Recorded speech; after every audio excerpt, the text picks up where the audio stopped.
Atos 16, 30 e 31. E tirando-os para fora, disse-lhe: Senhores, que é necessário que eu faça para me salvar? E eles disseram: Crê no Senhor Jesus Cristo, e serás salvo, tu e a tua casa. Em primeiro lugar, quero agradecer ao Senhor por esta oportunidade que Ele nos concede, mais um dia de sábado, estarmos aqui reunidos na sua casa de oração para ouvir a sua palavra.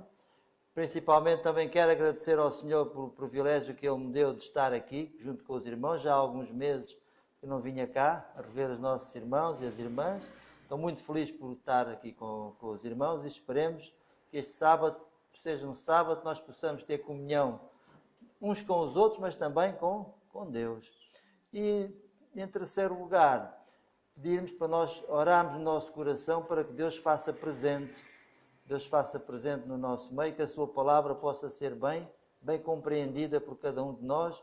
Podemos sair daqui mais fortalecidos nesta esperança cristã, que é a esperança de um dia também nos salvarmos, né? Porque é para isso que nós estamos aqui na igreja, que é para nos salvar, né? Para termos uma vida melhor com Deus. Isso é o grande motivo que nos leva a vir aqui. E o tema desta manhã é precisamente isso, é nós meditarmos numa pergunta que ela se torna a pergunta mais importante que nós devemos fazer a nós próprios, que é: que farei para ser salvo? Não é? A salvação, ela é muito importante na nossa vida. Jesus, uma vez, que era um grande pedagogo, um grande ensinador, ele disse assim: que é que importa o homem ganhar todo o mundo se perder a sua alma? O que dará o homem em troco da sua alma? Então, o grande objetivo com que nós vimos aqui à igreja é salvar-nos. Esse é que é o grande objetivo. É por isso que nós estamos aqui, é por isso que nós lutamos, é para isso que nós iniciamos a nossa carreira cristã, né? E o apóstolo Paulo, ele diz assim: corramos com perseverança a carreira que nos está proposta, olhando para Jesus, o autor e consumador da nossa fé. Então, a pergunta mais importante que já foi feita e que nós também hoje em dia fazemos é a pergunta: que devo fazer para ser salvo, né? Por outras palavras, devemos hoje aqui perceber em linguagem simples o que é que nós precisamos fazer para nos salvar. Porque o caminho da salvação, ele é um conhecimento que é preciso ser assimilado por cada um de nós, né? As palavras mais tristes da Bíblia só que foi quando Jesus afirmou: o meu povo sofreu porque lhe faltou conhecimento. Então, o caminho para a salvação também exige conhecimento. E essa é a pergunta mais importante. O que é que nós devemos fazer numa linguagem simples e clara para ser salvo? E esta pergunta tem sido feita muitas vezes. Que pergunta é esta? Pode o ladrão corrigir-se? Deixar de ser ladrão e passar a ser uma pessoa séria? Pode o ébrio corrigir-se? Deixar de ser ébrio e passar a ser uma pessoa sóbria?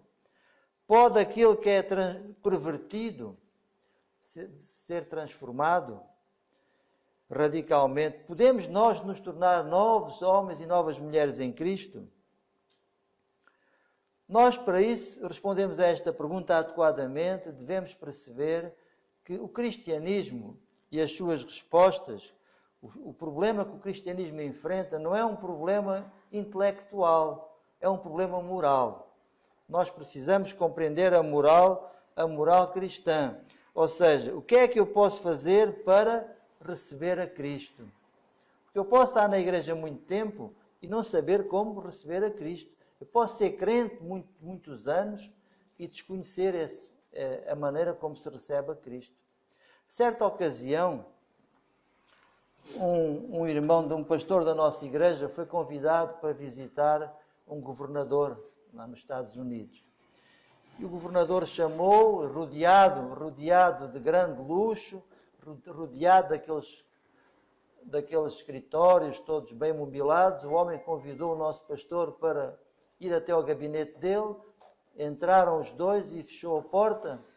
E o homem virou-se para o nosso pastor e disse assim: amigo, eu sinto que estou no fim da carreira sinto que estou no final da minha vida e não sei o caminho que devo seguir para ser salvo. Pode-me ajudar? Esta pergunta e outras semelhantes têm feito a humanidade ao longo de muitos anos. São as mesmas perguntas que fizeram a Jesus há 2000 anos atrás. Há 2000 anos atrás, um jovem rico, um jovem que tinha muitas propriedades, tinha muito dinheiro, mas faltava-lhe alguma coisa lá no coração, foi ter com Jesus e perguntou a Jesus assim: que farei para herdar a vida eterna? Porque os bens materiais não lhe preenchiam o coração e ele não deixava ter um vazio na alma, apesar de ser muito rico. Quando os judeus ouviram o discurso do apóstolo Pedro no dia de Pentecostes, em que uma grande multidão foi convertida, a grande pergunta que eles fizeram ao apóstolo Pedro foi: e agora, o que é que nós vamos fazer? E agora, o que é que nós vamos fazer? Também aquele exemplo que eu já referi há pouco, o carcereiro que tinha aprisionado Paulo e o seu companheiro, que era um homem duro, que estava habituado a lidar com marginais e com criminosos, quando viu as maravilhas do Evangelho e o comportamento do apóstolo Paulo, o que é que ele perguntou? A tremer, todo assombrado, ele disse: Senhor, o que é que eu devo fazer para ser salvo? E Paulo deu-lhe uma resposta simples: crê no Senhor Jesus Cristo e serás salvo, tu e a tua casa. Então, a salvação, ela traz consigo esta pergunta antiga. Foi feita há 2000 anos atrás, mas é uma pergunta sempre nova, porque ela é tão importante há 2000 anos atrás como é agora. Nós hoje em dia, que vivemos no século XXI, também temos esses anseios. Estamos na igreja, vimos à igreja ouvir uma palavra de consolação, porque sentimos que precisamos entender o caminho da salvação, porque esta vida pouco oferece. Há uma frase do apóstolo João no capítulo 6 que eu gosto muito, e digo sempre esta frase por onde eu ando, para sensibilizar as pessoas. O apóstolo João diz assim: irmãos, a vida passa com a sua concupiscência, mas aquele que faz a vontade do Senhor permanece para sempre. Nós devemos ter uma visão da nossa perspectiva de vida muito além daquilo que as pessoas do mundo têm. Aquelas pessoas que não acreditam em Deus, que não acreditam na salvação, que não acreditam em nada, qual é o último horizonte que eles têm da sua vida e na sua perspectiva? É a sepultura. Eles reconhecem que para além da sepultura, para eles não há mais nada. Para nós não é assim. O cristianismo enche dessa esperança de vermos para além da sepultura.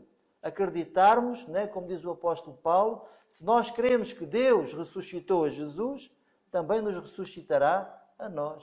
O cristianismo incuta em nós a esperança da vida eterna. E é por isso que nós estamos aqui, uma vida eterna com Deus. Então, vamos avançando. Então, o que é que nós podemos fazer para ser salvos? Em palavras simples, que é o que nós queremos ouvir. O que é que nós podemos fazer para nos reconciliar com Deus? Muita gente não sabe. Nós precisamos nos reconciliar com Deus. Podemos perguntar assim: o que é que a Bíblia quer dizer com palavras como conversão, arrependimento, fé? O que é que isso quer dizer? São todas palavras de salvação, mas são todas palavras muito pouco compreendidas pela grande maioria das pessoas. Jesus tornou as coisas muito simples e muito claras. Nós, às vezes, temos tendência para complicar tudo. Jesus falou as palavras da salvação sempre em linguagem simples e uma linguagem clara. Jesus, que era o maior ensinador da história, nunca houve um homem como Jesus. Ele, nos seus discursos, nunca utilizou uma palavra composta. Ele falava as grandes verdades da salvação, verdades profundas, apresentando-as numa linguagem clara e simples, embelezando-as com parábolas e exemplos que ficavam na mente daqueles que estavam a ouvir e nunca mais esqueciam em toda a vida as lições que Jesus dava, de forma tão clara e simples ele as apresentava. Quando ele disse assim àquelas pessoas lá naquela multidão, que estavam preocupadas com o futuro, com a velhice, com a segurança social, eram problemas que nós também temos hoje. Jesus dizia assim: não vos preocupeis com o dia da manhã. Não vos preocupeis com o que haveis de comer, nem com o que haveis de vestir, porque Deus sabe, vosso Pai sabe que precisais dessas coisas. Então Jesus incutia nas pessoas a confiança em Deus. E é essa confiança que é necessária para nos relacionarmos com o nosso Pai Celestial. Quando o carcereiro perguntou ao apóstolo Paulo o que é que ele devia fazer para ser salvo, recebeu uma resposta simples. Qual foi a resposta que o carcereiro deu? Crê no Senhor Jesus e serás salvo. E disse mais: e tu e a tua casa. Tudo simples. Nada mais simples do que isto. Então, a única decisão pela qual nós podemos converter, ser salvos, é a decisão de quê? De crer a Jesus como nosso Salvador. É tomarmos uma decisão de passarmos a acreditar em Jesus. Não é preciso nós modificarmos a nossa vida para aceitarmos a Jesus. Nós devemos ir a Jesus tal qual nós estamos. Como é que aquele homem que era cego foi ter com Jesus? Cego. Como é que aquele homem que era leproso foi ter com Jesus? Leproso. Como é que Maria Madalena foi ter com Jesus? Com os seus demónios. Como é que o ladrão da cruz foi ter com Jesus? Como ladrão. Então nós devemos ir a Jesus conforme estamos. Não é preciso arrumar a nossa vida, não é preciso estar à espera que o nosso negócio mude, que as circunstâncias sejam mais favoráveis. Devemos ir a Jesus tal qual nós estamos. Ele conhece os nossos problemas, as nossas circunstâncias. Muitas das vezes adiamos a nossa entrega a Jesus porque pensamos assim: eu ainda não estou preparado. E o que é que acontece quando nós tomamos essa decisão? Essa preparação quase nunca chega. E passa o tempo, e passam as oportunidades. Então, o princípio da salvação é nós irmos a Jesus tal qual nós estamos. E Ele nos vai receber e nos vai agora ensinar da maneira que Ele sabe que é melhor.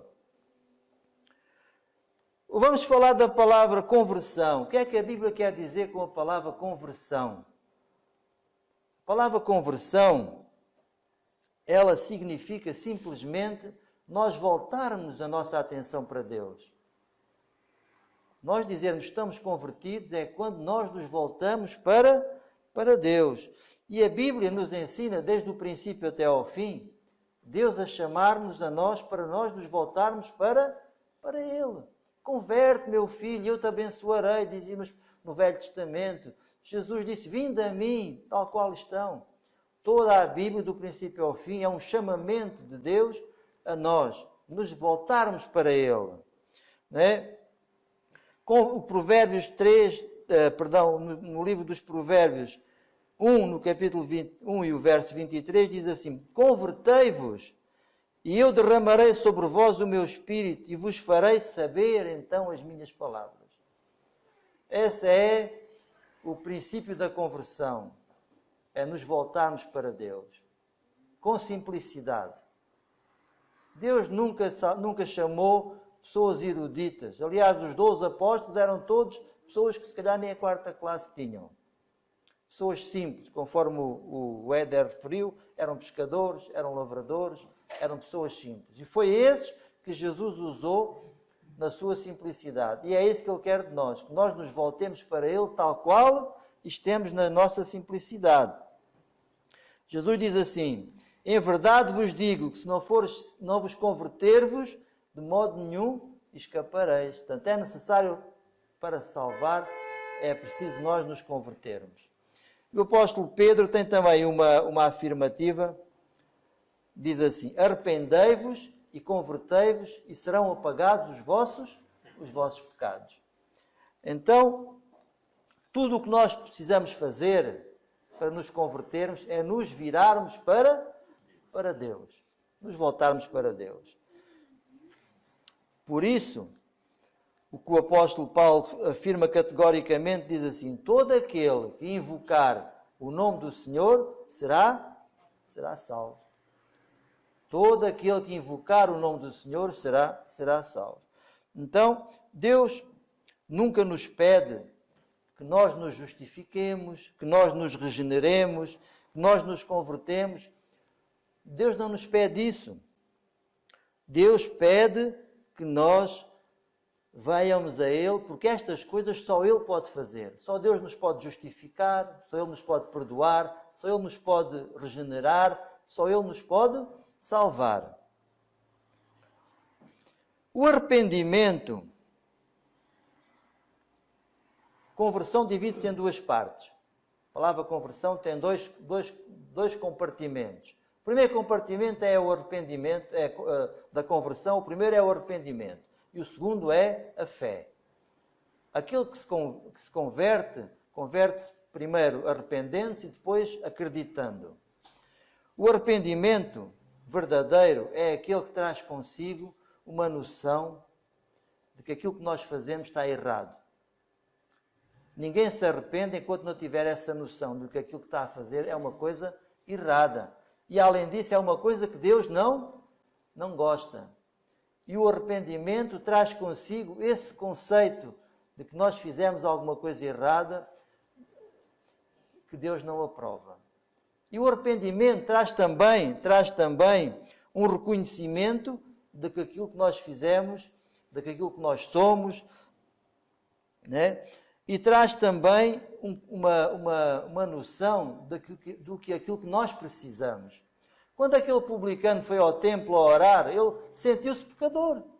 O que é que ele disse assim? Senhor, tem misericórdia de mim.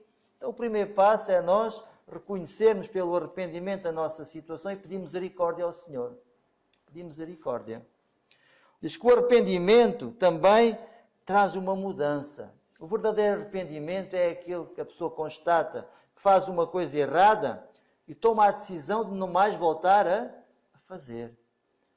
Porque senão não é arrependimento. Se a pessoa diz que se arrepende de uma coisa e depois no dia a seguir continua a fazê-la, o arrependimento não era verdadeiro. O verdadeiro arrependimento traz também a decisão de não tornar a fazer aquilo que nós fazíamos. Ou seja, o arrependimento também quer dizer uma modificação dos nossos propósitos, uma alteração da nossa forma de ver as coisas, uma rejeição daquilo que é errado. E esse arrependimento ele é alcançado quando nós reconhecemos que aquilo que fazíamos não era do agrado de Deus. Da nossa consciência nos diz que estávamos a fazer alguma coisa errada. Quando nós pomos de lado o nosso orgulho e reconhecemos que estamos errados. Eu costumo dar sempre um exemplo daquele, não sei se já dei aqui alguma vez, mas há um exemplo que eu costumo dar sobre esta matéria, que era de um famoso latifundiário escocês, muito conhecido, que ele era muito orgulhoso. Era um homem extremamente orgulhoso. Era rico, era poderoso, tinha muitos colaboradores e um dia chegou ao pé do seu mordomo, que era um homem crente, um homem que ele tinha muita confiança, chamava-se Jim, e disse: Jim, eu quero te dizer uma coisa, eu estou a chegar ao fim da minha vida e não tenho a certeza se vou para o céu. O que é que eu devo fazer para ir para o céu? E o Jim olhou para ele e disse assim: o senhor só tem que fazer uma coisa. Vai no meio do chiqueiro dos porcos e ajoelha-se lá na lama e pede perdão a Deus. E ele levantou-se. Eu jamais fazia uma coisa dessas. Jamais eu faria uma coisa dessas. E o mordomo virou-lhe as costas. Passado uma semana, o homem chamou novamente o Jim e disse: Jim, o que é que tu disseste? O que é que tu disseste no outro dia que eu era para fazer? E ele disse: olha, o patrão tem que ir lá no chiqueiro. Fez assim: o patrão tem que ir lá no chiqueiro. E o patrão disse assim: olha, Jim, sabes uma coisa? Eu tenho disposição para ir ao chiqueiro. E o Jim disse assim: olha, não é preciso o senhor ir ao chiqueiro, basta crer, basta reconhecer. E assim é também com o nosso orgulho. Nós temos que aprender a pôr o nosso orgulho de lado e aceitarmos tal qual nós somos. É preciso também, diz que o arrependimento, é preciso também acreditar. Preciso também acreditar. O arrependimento é também como um desabafo da alma. Nós desabafarmos a alma a Deus. Porque há muito valor quando nós desabafamos. Não é em vão que as pessoas quando iam, e vão ainda, aos psiquiatras. Qual é a primeira coisa que o psiquiatra faz? Deitar a pessoa num sofá e dizer à pessoa para falar. Conte uma história da sua vida, fale, desabafe, e a pessoa começa a falar 1, 2 horas, está ali, desabafa, e sem medicamentos nenhuns, sem terapia nenhuma, o que é que acontece com aquela pessoa? Sente-se logo melhor, porque desabafou. Então, quando nós desabafamos a nossa alma perante Deus, vem também esse alívio. E quando fazemos isso, Deus agora encaminha-nos para a solução. Os psiquiatras muitas vezes percebem do problema das pessoas, mas não sabem dar a solução espiritual. Mas quando nós vamos desabafar perante Deus, Deus agora nos encaminha para onde? Para Jesus. Deus encaminha-nos para Jesus. Aí sim, Ele tem a verdadeira solução para o nosso problema. Podemos dizer, sem medo de errar, que o arrependimento é a chave para entrar no reino dos céus. Nós entramos no céu, primeiro temos que nos arrepender. E o segundo elemento, conforme eu disse, é a fé. O segundo elemento da conversão é a fé. Sem fé é impossível agradar a Deus. Né? E a fim de nos convertermos, nós precisamos tomar uma decisão. O apóstolo João diz assim: quem nele crê não é condenado, mas aquele que não crê já está condenado, porquanto não creu no nome do unigênito Filho de Deus. São João 3,18. Quem crê não é condenado, mas quem não crê já está condenado, porque não acreditou. Então, quem é que não está condenado? Aquele que crê. E quem é que está condenado? Aquele que não crê. Então, agora, nós podemos saber o que fazer para não sermos condenados. O que é que nós devemos fazer para não ser condenados? A resposta é simples. Devemos crer. Devemos crer em Jesus. Não é? Devemos também compreender que a palavra crer implica e significa confiar.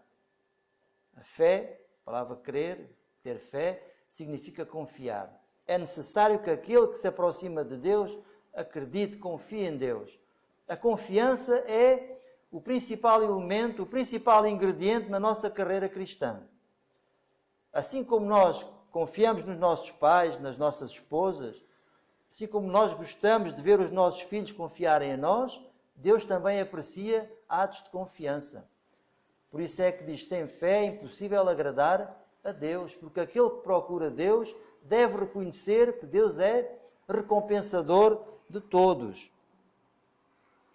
Crer não é apenas um sentimento. Nós não devemos basear a nossa religião num sentimento, numa exaltação momentânea. A fé, a crença, ela deve ser intelectual e deve apelar à nossa inteligência. Nós devemos saber as razões da nossa fé. Não devemos acreditar só porque a igreja diz. Nós devemos ter fundamento para tudo aquilo em que acreditamos. É um ato de vontade. Né? É um ato de vontade da nossa parte. É um ato de vontade da nossa parte. E há também um outro pormenor. Quando isto acontece, nós nos ajustamos a Deus. Não é Deus que se ajusta a nós. Muita gente quer, certas igrejas aí populares, quer fazer as coisas à sua maneira. Quer que Deus faça as coisas à sua maneira. Mas não é assim na Bíblia. Não somos nós que dizemos o que Deus deve fazer. É Deus que deve dizer-nos a nós o que devemos fazer. A fé vem pelo ouvir, e o ouvir da palavra de Deus. Não é? E como é que ouvirão se não houver quem fale? Então é pela Bíblia que nós ganhamos fé. A fé nasce quando nós lemos a Bíblia, ouvimos falar da Bíblia, e quando percebemos os pensamentos que Deus tem lá registados na sua palavra a nosso respeito. E aí nasce no nosso coração a fé. Nasce no nosso coração a fé. Então, em todas as conversões verdadeiras, é sempre o homem que se ajusta a Deus. Nós é que temos que ajustar a nossa vida à vontade de Deus. E é também um ato sempre voluntário. No último livro da Bíblia, no penúltimo capítulo, diz assim: quem quiser, tome de graça da água da vida. Quem quiser. Ou seja, Deus apresenta a verdade, agora o querer, a vontade tem que ser da pessoa. Quem quiser. E Jesus disse a mesma coisa a certa ocasião, quando ele referiu, disse assim: quem tem ouvidos para ouvir, ouça. Ou seja, quem quiser entender, entenda. Não é nada complicado. Então, queridos irmãos, a decisão é nossa. Precisa crer para ser salvo. É a vontade de Deus, mas é também a nossa vontade. E quando nós acreditamos, passamos a acreditar em Deus, advém também na nossa vida um sentimento de segurança e de paz. O apóstolo Paulo aos Romanos, ele diz assim: quando nós somos justificados perante Deus, temos paz. A paz do Senhor enche o nosso coração. E esse é sempre os resultados da verdadeira conversão. A verdadeira conversão é aquela que traz paz à alma. Mas precisamos também entender uma coisa. As conversões, nenhuma é igual à outra. Todas as conversões são diferentes. Jesus explicou essa verdade ao grande Nicodemos, quando ele disse assim: olha, Nicodemos, o vento sopra onde quer e ouves a sua voz, mas não vês nem de onde vem, nem para onde vai. Então, o vento, que é símbolo do Espírito, é um vento que não se vê, mas sente-se. E esse vento pode ser uma brisa fresca, que refresca num dia de verão, mas pode ser também o quê? Um ciclone, um vento forte. O que é que eu quero dizer com isso? A nossa conversão pode ser tranquila ou pode ser uma conversão difícil. A ver? Por exemplo, aquela mulher que era empresária em nome individual, digamos assim, aos dias de hoje, que era a Lídia, vendia roupas, e um dia foi ao rio para ter um momento para descansar, e lá, o que é que ela ouviu falar? O apóstolo Paulo estava lá a falar, cantar os hinos e a falar, e ela chegou-se assim ao pé do apóstolo, começou a ouvir, e ao final do dia, o que é que ela disse? Convidou o apóstolo Paulo para ir a casa, e a Bíblia nos diz assim: e ela foi batizada, ela e a sua casa. Foi uma conversão pacífica. Aquela mulher não sofreu nada para ser convertida, ela e a casa dela. Mas há outros que sofrem. Por exemplo, o caso do apóstolo Paulo.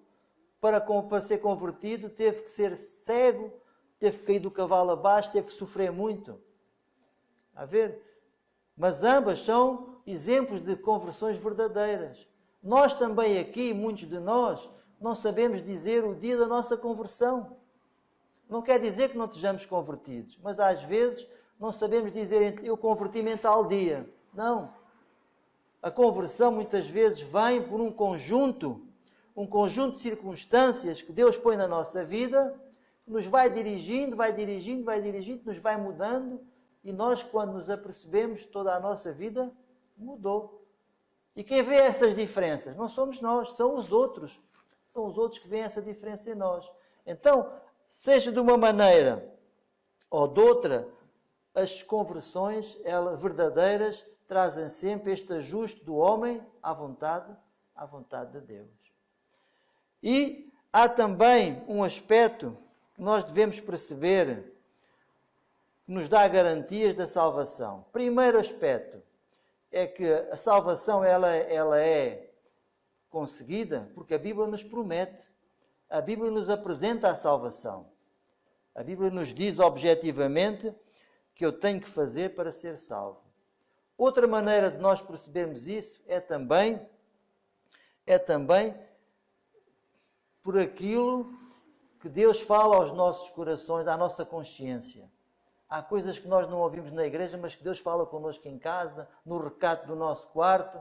Deus nos vai subjetivamente ensinando. E há outra coisa também que é de forma experimental. A salvação, ela também tem uma vertente experimental, uma vertente prática. A salvação, ela deve ser posta, é um estilo de vida novo. Deus apresenta-nos uma proposta de vida nova, um estilo de vida vitorioso, novo, e que deve ser agora posto em prática no nosso dia a dia. Para quê? Para exemplo, para que os outros vejam e também o nosso exemplo possa contribuir para a salvação daqueles que ainda não conhecem ao Senhor. Porque um exemplo fala mais do que muitas palavras. Então, agora já podemos saber a resposta àquela pergunta. O que é que eu devo fazer para ser salvo? O que é que eu devo fazer para receber a Jesus? O primeiro aspecto que nós devemos reconhecer a Jesus, é reconhecer o grande amor que Deus nos tem. Deus amou o mundo de tal maneira que deu o seu Filho unigênito para todo aquele que nele crê, não pereça, mas tenha a vida eterna.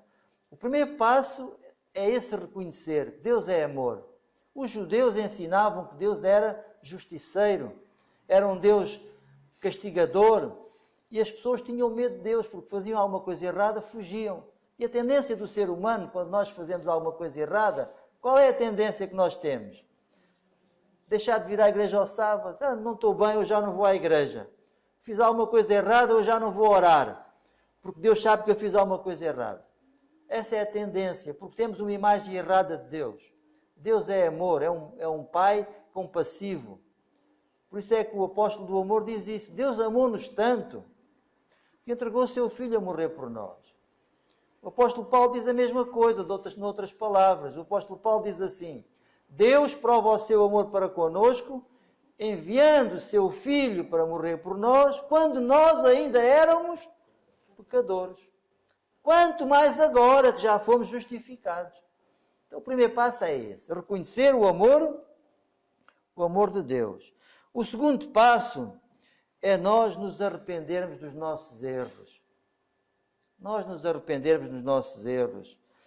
Jesus, quando começou o seu ministério, ele apelava às pessoas e dizia assim: arrependei-vos e crede no Evangelho. O arrependimento é fundamental na nossa relação para com Deus. Porque Deus diz assim: aquele que vem a mim, de maneira nenhuma o lançarei fora. Deus conhece-nos por dentro e por fora. Nós não enganamos a Deus. Ele tem uma matemática superior à nossa. Não adianta dizermos a Deus uma coisa quando nós estamos a pensar outra. Ou quando quando dizemos uma coisa que não temos vontade para fazer. Não funciona assim.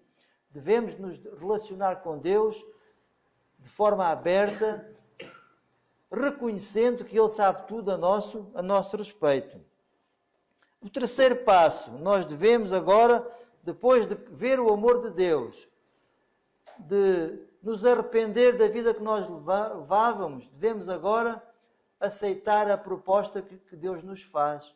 Que proposta é essa que Deus nos faz a cada um de nós? É receber a Jesus como nosso Salvador. Deus promete a vida eterna, Deus é um Deus de amor, promete a vida eterna, mas essa vida eterna é dada na condição de quê? De crer. Crer em quem? Em Jesus como nosso Salvador, o nosso Salvador pessoal. E por último, quarto e último passo, quando nós nos arrependemos, reconhecemos a Deus que Ele é um Deus de amor e aceitamos a Jesus como nosso Salvador, o quarto passo é nós confessarmos publicamente a nossa mudança de vida. É isso que a palavra de Deus quer dizer quando afirma assim: se alguém está em Cristo, nova criatura é. As coisas velhas passaram e tudo se fez novo. Aquele que era preguiçoso passa a ser diligente.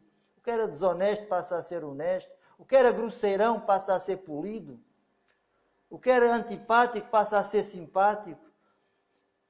Toda essa mudança, né, vai ser vista naqueles que aceitaram Jesus como seu Salvador pessoal. E isso é o testemunho público que se dá.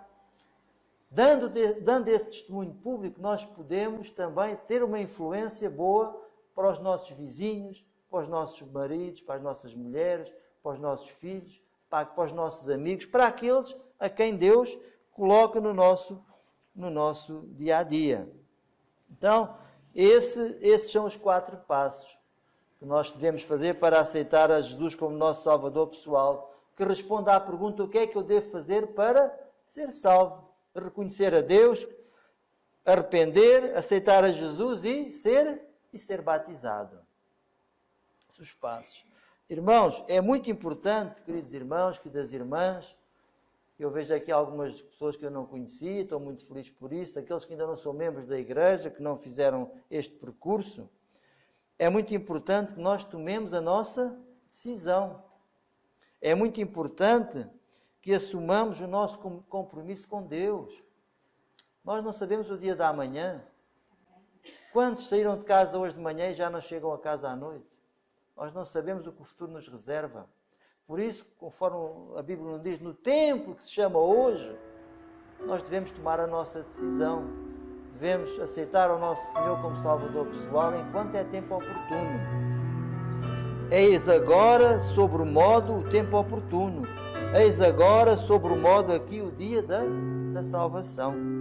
O Senhor nos abençoe nesta manhã, é o meu desejo para mim e para todos. Amém. Jesus morreu na cruz para me salvar. Ele veio para dar o seu perdão. Agora sempre está comigo, ajudando a vencer as tentações. Pois Jesus é o melhor amigo.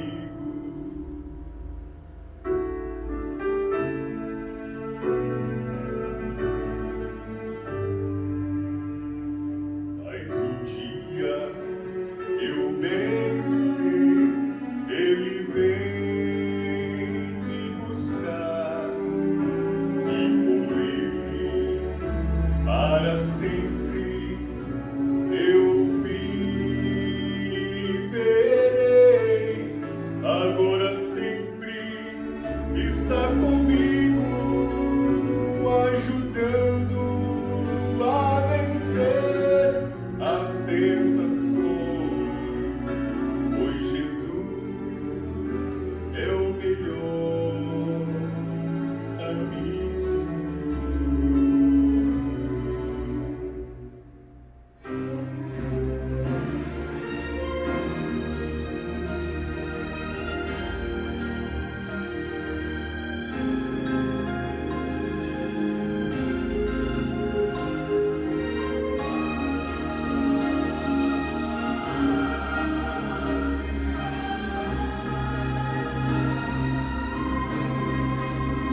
Agora sempre está comigo, ajudando a vencer as tentações. Pois Jesus é o melhor amigo.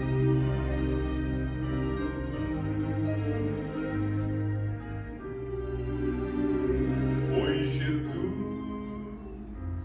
é o melhor